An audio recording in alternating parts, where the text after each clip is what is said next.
Good afternoon, Fabrizio. Good afternoon, Alexander. You have been at IFAD for many years. During this time, you have witnessed the birth of the independence of IOE. What were the key elements driving the impetus for independence back in 2003? And how has the evaluation policy evolved since then? So, great question. In fact, I was here at IFAD when independence first came in 2003. And independence at IFAD came together with a request by the boards, not just of IFAD, but many other international financial institutions, to have a more independent, more objective, more professionalized evaluation unit. So it was not an isolated case. It was a request that the boards of many IFIs put up when these IFIs came to either replenishment or an increase of capital. And so it was a trend that started, perhaps IFAD was one of the first, but also in other organizations, like IFIs particularly, they had the same trend. The evolution of evaluation policy. So in 2003, the main concern was that the evaluation should be independent of management. And so the main features of the policy there was to clarify how it should be independent. What does it mean to be institutionally independent?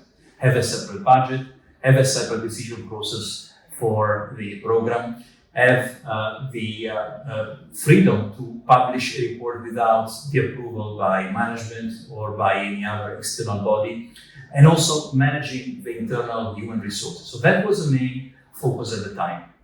Once the independence was established, then there were several evolutions of the policy. So we had a new policy in 2011, and at that time, for example, was a bit more mention of self-evaluation by management, although it was very short.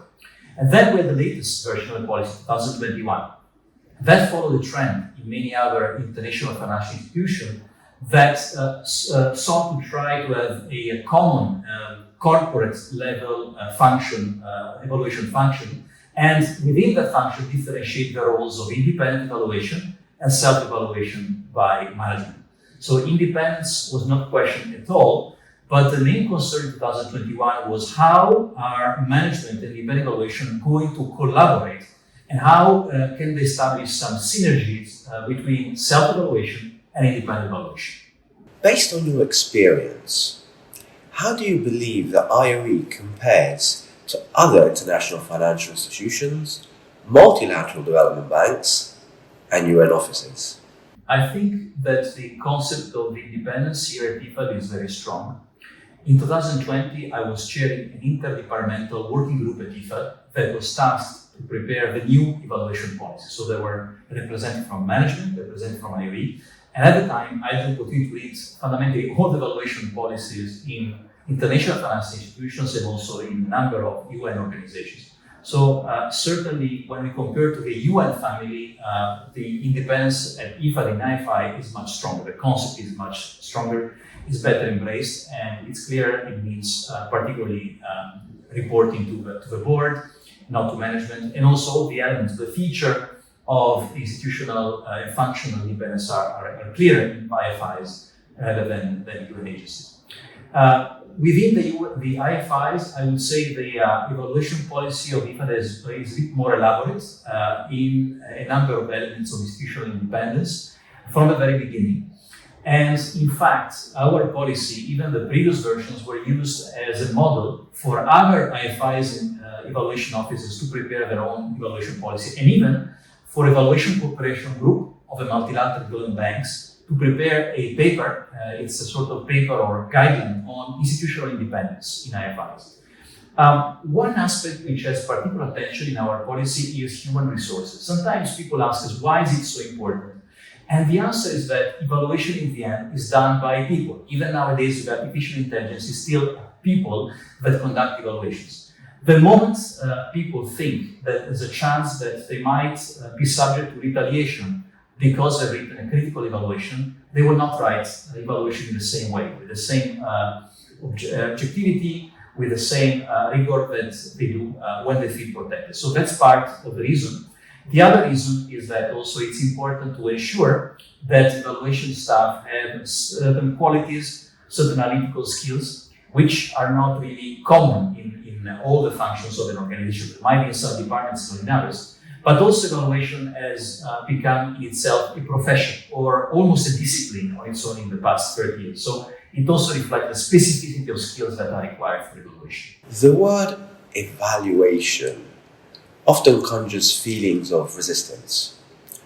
How would you address the cultural subtexts that hinder receptiveness to critical findings when they emerge from evaluation reports? Certainly, this is certainly true.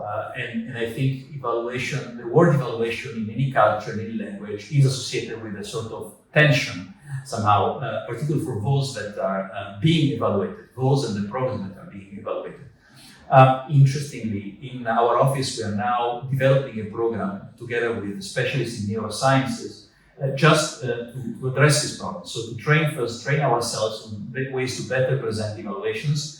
And then in the future, this training could also be extended to other users outside IOE, in IFAD, for example, but also outside IFAD, on how to conduct evaluation, but also how to accept evaluation in a way that entices cooperation by people, by particularly those who are evaluating. I think that at the end of the day, evaluation is done by people, with people, which are the stakeholders, for people. And in the case of IFAD, for people means farmers and small producers in the field, ultimately. And so we need to calibrate the way we express ourselves in a way that is culturally sensitive, that we don't offend people. That first of all, we have to learn to listen. We have to learn to listen. It's not something that we all know. And we need to, in a way, train ourselves. And so we need to have capacity to listen to what people are saying, what they mean, what is valuable to them, which might not coincide immediately with what the planned evaluation says or things. So we need to adapt to what people do and have a strong sense of respect and understand that what we do is in the end for the benefit of ultimately people in the field. So it's important that we create a culture of respect and we communicate in a way that entices collaboration. There will always be some tension, but we can also avoid doing too much damage. So looking ahead now, how important will it be for IOE and for IFAD as a whole to continue to have a robust evaluation policy in place? Having a strong evaluation policy and an independent department is good for IFAD. It's not just good for IOE. A few years ago, there was a MOPAN assessment of IFAD that said one of the reasons why we have confidence in IFAD is because there is an independent evaluation department. So we know there is a unit that will always provide in a way, objective assessment of the way IFAD does. So that's good not for IOE only, but also it's good for IFAD. It gives credibility to an organization. Having said this, I think the policy that we have now is sufficiently strong.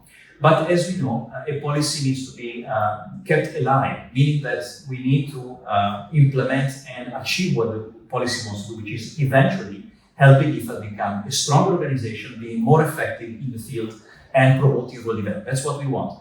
We also want to promote dialogue and cooperation with other parts of IFAD. The idea of having an ivory tower in the evaluation office is not what the policy is trying to promote.